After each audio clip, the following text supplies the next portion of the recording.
বর্তমান বিজ্ঞান বলে পৃথিবীর মাঝখানে অর্থাৎ ঠিক কেন্দ্রে রয়েছে উত্তপ্ত গরম লোহা। এই লোহা পৃথিবীর কোনো বস্তু নয়। লোহার পারমাণবিক সংখ্যা হচ্ছে 26 এবং 4টি স্টেবল আইসোটোপ রয়েছে যাদের ভর হচ্ছে 54, 56, 57, 58। এছাড়াও বিজ্ঞান বলে আমাদের পৃথিবীর সারফেস এরিয়ার ঠিক 71 ভাগ হচ্ছে জল এবং 29 ভাগ হচ্ছে স্থল। বিজ্ঞানের এই বিষয়গুলো 1450 বছর পূর্বে পবিত্র কোরআনে আল্লাহ তাআলা খুব নিখুঁতভাবে বলে দিয়েছে। বর্তমানে আবিষ্কৃত বিজ্ঞানের এই বিষয়গুলো আল্লাহ তাআলা 1450 বছর পূর্বে পবিত্র কোরআন শরীফে কিভাবে বলে দিয়েছেন, আজকে সেই বিষয় নিয়ে আলোচনা করব। কোরআনে গাণিতিক বিষয় সিরিজের 5ম পর্বে আপনাকে স্বাগতম। আমি তুষার আছি আপনাদের সাথে। আপনারা দেখছেন মোহাম্মদ তুষার।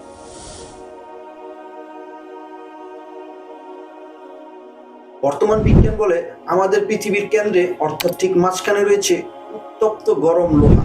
এবার একটু কোরআনের দিকে লক্ষ্য করি। পবিত্র কোরআনে সর্বমোট সূরা রয়েছে 114টি।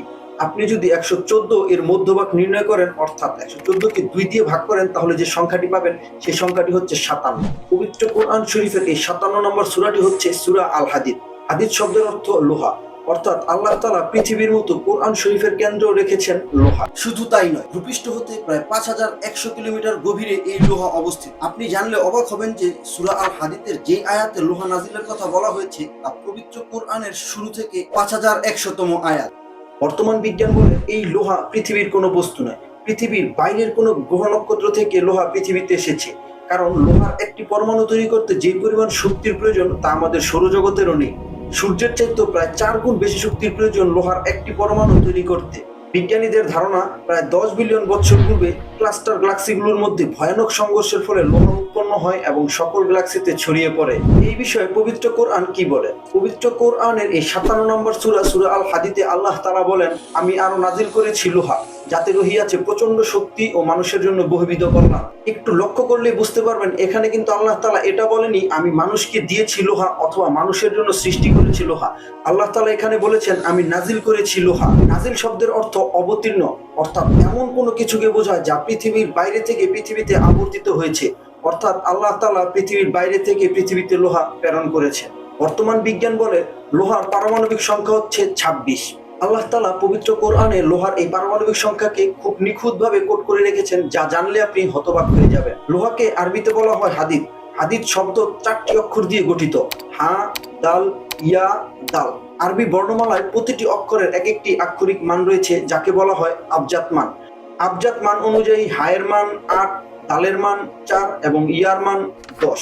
এই 4টি অক্ষরের আক্ষরিক মানের মোট যোগফল 26। এছাড়াও পবিত্র কোরআনের এই 57 নম্বর সূরা, সূরা আল হাদিদের 25 নম্বর আয়াতে হাদিদ শব্দটি শুধুমাত্র একবার ব্যবহার করা হয়েছে। এই সূরার প্রথম থেকে এই 25 নম্বর আয়াত পর্যন্ত আল্লাহ শব্দটি রয়েছে মোট 26 বার। আল্লাহ শব্দটি কোন আয়াতে কতবার রয়েছে তা স্ক্রিনে দিয়ে দিলাম, আপনারা পরে হিসাব করে নেবেন। লোহার 4টি স্টেবল আইসোটোপ রয়েছে। এর মধ্যে বড় 2টি স্টেবল আইসোটোপের ভর হচ্ছে 57 এবং 58। পবিত্র কোরআনের এই সূরা আল হাদিদ পবিত্র কোরআনের শুরু থেকে গুনলে 57 নম্বর সূরা এবং শেষ থেকে গুনলে 58 নম্বর সূরা। অর্থাৎ সূরা আল হাদিদকে আল্লাহ তাআলা পবিত্র কোরআনের এমন একটি অবস্থানে রেখেছেন, আপনি যদি প্রথম থেকে গুনেন সূরা আল হাদিদ পবিত্র কোরআনের 57 নম্বর সূরা এবং শেষ থেকে গুনেন তাহলে সূরা আল হাদিদ পবিত্র কোরআনের 58 নম্বর সূরা। বর্তমান বিজ্ঞান বলে আমাদের পৃথিবীর সারফেস এরিয়ার 71 ভাগ হচ্ছে জল এবং বাকি 29 ভাগ হচ্ছে স্থল। এটা বর্তমান বিজ্ঞানীদের সবচাইতে নির্ভরযোগ্য একটি ধারণা। পবিত্র কোরআনে আল্লাহ তাআলা 1450 বছর পূর্বে শব্দ রিপিটেশনের মাধ্যমে খুব নিখুঁতভাবে এই বিষয়টি বলে দিয়েছেন। পবিত্র কোরআনে জল এই শব্দটি রয়েছে সর্বমোট 32 বার এবং স্থল এই শব্দটি রয়েছে সর্বমোট 13 বার। আমরা এখন এই জল ও স্থল শব্দের মোট শতকরা হিসাব বের করব। জল ও স্থল পবিত্র কোরআনে এই শব্দ দুটি রয়েছে সর্বমোট 45 বার।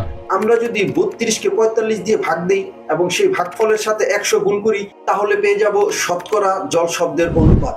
অনুরূপভাবে আমরা যদি 13কে 45 দিয়ে ভাগ দিই এবং সেই ভাগফলের সাথে 100কে গুণ করি, তাহলে পেয়ে যাব শতকরা স্থল শব্দের অনুপাত। কোরআনের হিসেব অনুযায়ী শতকরা জল ও স্থল শব্দের অনুপাত 71.11 ও 28.88। পবিত্র কোরআনে জল ও স্থল শব্দের অনুপাতের সাথে বর্তমান বিজ্ঞানীদের প্রকাশিত পৃথিবীর জল ও স্থলের অনুপাতের সাথে ব্যবধান হচ্ছে 0.11 সামথিং। এই ব্যবধানটা খুবই সামান্য। খুব সামান্য হলেও আমার বিশ্বাস অদূর ভবিষ্যতে যখন বিজ্ঞান এই পরিমাপটা শতভাগ সঠিকভাবে নির্ণয় করতে সক্ষম হবে, তখন তা হুবহু কোরআনের সাথে মিলে যাবে। যদি কোনো অমুসলিম ভাই মনে করেন যে কোরআনের এই বিষয়গুলো এমনি এমনি কাকতালীয় ভাবে মিলে গেছে, তাহলে সে সকল ভাইদের উদ্দেশ্যে বলছি, কোরআনের এমন অসংখ্য বিষয় রয়েছে যা বর্তমান বিজ্ঞানের সাথে হুবহু মিলে যায়। কোরআনের সেই সকল বৈজ্ঞানিক বিষয় সম্পর্কে জানতে এই চ্যানেলের কোরআনের গাণিতিক বিষয় সিরিজের ভিডিওগুলো দেখতে পারেন। লিংক ডিসক্রিপশন বক্সে দেওয়া থাকবে। দেখা হচ্ছে অন্য কোনো ভিডিওতে। আসসালামু আলাইকুম।